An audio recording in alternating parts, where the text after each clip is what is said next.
Bonjour, Lise. Bonjour François. Savez-vous ce que nous allons étudier aujourd'hui? Ma foi, spontanément, non. Eh bien, aujourd'hui, nous allons analyser la fonction on.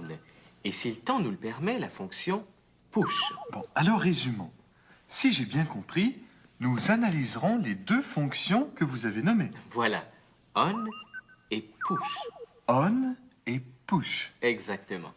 Commençons donc tout de suite avec la fonction on, Pour ensuite continuer avec la fonction push. si le temps nous le permet.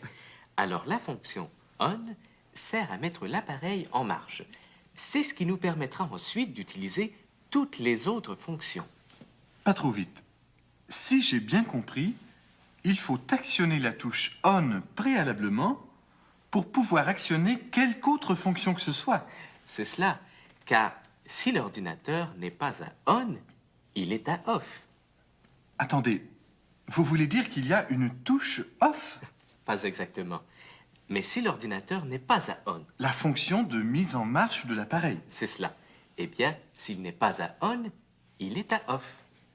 Bon, donc, aujourd'hui, nous analyserons les fonctions on et off, Si vous voulez. car il s'agit de deux fonctions différentes. Oui, c'est un peu comme les deux côtés du cerveau. Ah, parce qu'un cerveau a lui aussi plusieurs fonctions. Peut-être pas le vôtre, Lise. Je crois que je commence à comprendre.